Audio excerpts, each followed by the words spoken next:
babalikan po natin ang lahat ng mga pangyayari, mga Boss Chief Amo, sir, doon sa Senado. Hanggang doon po sa nakita si Robin Padilla, no? Pagkatapos ilabas yung SUV doon sa Senado nang humaharurot, mga sumunod na oras, alas 4, si Robin Padilla ay nakita na sa NAIA Terminal 3. Mamaya ho natin yan, mga bossing, no?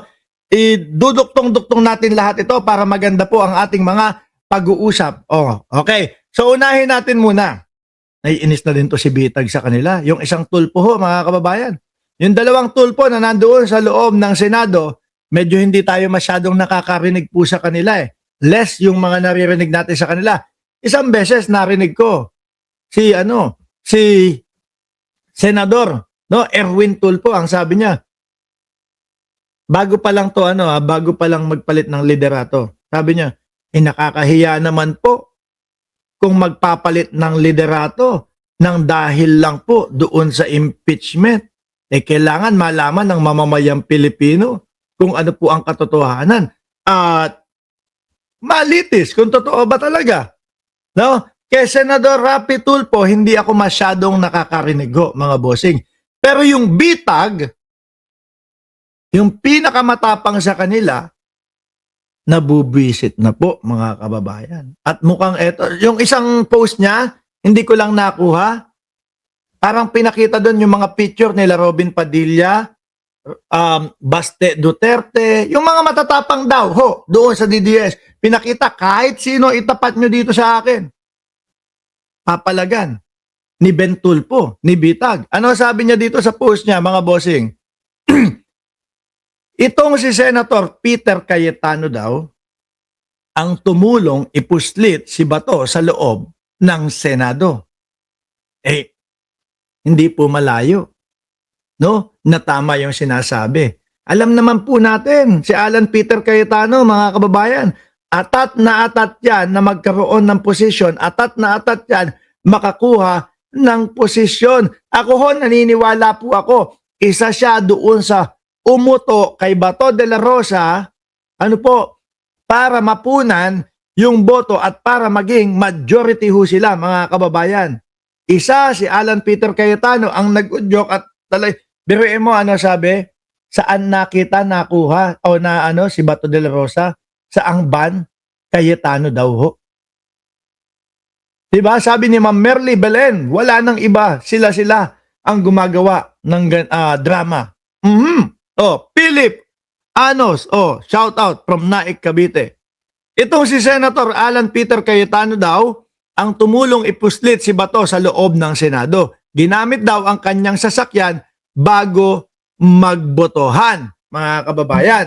Siguro sabi kay Bato, Bato, halika na, no? Tulungan natin ang Vice Presidente para wag ma-impeach. Sumama ka na dito, halika na. Ang gawin mo lang, pumunta ka doon, lumitaw ka, tapos kapag kayo nagbobotohan na, saka pumanik ka, tapos kapag katapos magbotohan, umalis ka na agad. Kaso hindi po ganun ang nangyari, mga kababayan. Natunugan sila, ang galing nila. Actually, talagang magaling yung sila Sentriho no? Natunugan nila na, dito lalabas si Bato de la Rosa kasi siya yung pupuno ng 13 Judas. Sabi ni Maki Kwan, live pala, alis na sana ako. Di ba? Tapos umalis ka na. Kaso natunugan po, kasama ang NBI, mga bossing. Ayun. Doon na po nag-umpisang mamutla ang mukha ni Bato de la Rosa. Mga kababayan, yung dati po na laging sigaw ng sigaw, come on Mr. Trillanes, Mick Madi, napalitan po yung pagmumuka ng halos kala mo nabuhusan ng suka. Kala mo nakainom ng suka Ano ho? Hindi nakakain ilang araw, hindi nakatulog ilang araw, mga kababayan. Mayabang Akala niya kayang tindigan yung kanyang mga sinasabi na pagyayabang Na, come on Mr. Trillanes, Mick Madi. Tapos nung nandoon ako si Senador Trillanes, sabi naman ng mga DDS, Hindi namin alam na si Trillanes na pala ang ganito, ganyan. Personal na request yan ni Bato de la Rosa. Mga DDS, nakakalimutan ninyo? O mahina lang ang ulo ninyo? O uto-uto lang talaga kayo? Nakalimutan nyo? Di ba ang yabang-yabang ng ipinagmamalaki nyo si Bato de la Rosa? Come on, Mr. Trillanes, Mikmadi. Tapos, mag-iiyakan kayo kapag ka nandyan, ginampanan at sinunod yung request na siya ang magpoposas at siya ang haharap sa warrant of arrest. Mga gonggong din tong mga DDS na ito.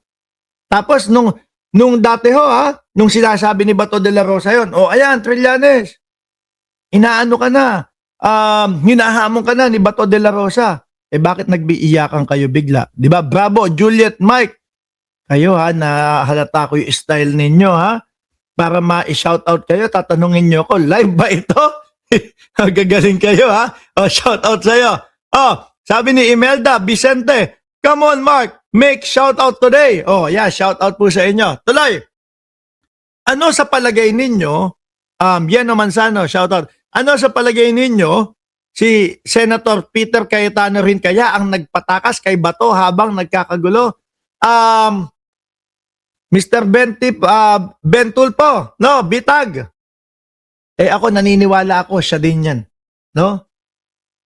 Ako naniniwala ako na nakonsensya yang si Alan Peter Cayetano, no? Dahil nga naipit si Bato de la Rosa. Yung akala nila na pagkaboto, sige, alis na, okay, wala na. Hindi ganun ang nangyari. Montek manelikado si Bato de la Rosa. Kaya hanggat maaari, gagawan ng paraan at gagawan ng kung ano-anong mga drama, mapaalis lang, mapalabas lang si Bato de la Rosa. Dahil kung hindi, naku po, ang sisi niyan, kay Boy 10K. Naaano niya na po yung pagkakasunod-sunod? Di ba? Violeta Bedes at Otanyo Sias. Ako naniniwala ako mga kababayan. Yung liderato ni Alan Peter Cayetano ang nagpatakas kay Bato de la Rosa at yung mga kadramahan po na na ganon, kasama po yan doon sa drama, mga bossing. Tuloy. Ano sa palagay nyo, si Senator Peter Cayetano rin kaya ang nagpatakas kay Bato habang nagkakagulo? Tell us what you think. Visit kayo o happy kayo sa mga kaganapan sa Senado? Visit, siyempre, ano? Welcome ang mga troll o yung mga DDS, parehas pala nung channel ni Bitag. Yung channel natin. Na yung mga DDS, pwede kayo magkomento dyan. Pwede ninyong kontrahin lahat ng sinasabi ko. Babasahin ko pa para sa inyo. Isa pa pong napansin natin mga bossing. Ano po? Sa kaganapan. Isa pa pong napansin natin sa kaganapan, mga kababayan. Balistad talaga no? Baliktad talaga yung desisyon ni Peter Cayetano Patayin yung ilaw. Nakarinig ng putukan. Yung kapatid niya, pinuputukan daw ho. Sabi nung iba, saan po kayo pinuputukan? Kasi yung iba po sa pusod pinuputukan. No? Hindi, pero baliktad ho mga kababayan. Saan ka ba naman nakakita? Nagkakaputukan na. Tapos kung sino pa yung dapat i-escape lalayo doon sa lugar na yon, ay siya pa yung magpapapatay ng ilaw. Ano po? Pag pinapatay mo yung ilaw, siyempre, ang mangyayari dyan, hindi ka na makakakilos. No? Siyempre, ang mangyayari dyan, hindi ka na makakaalis doon sa lugar mo. Paano kung abutan ka nung mga nagpapaputok? Alan Peter Cayetano. Kaya, sir, nagdududa talaga ang ating mga kababayan.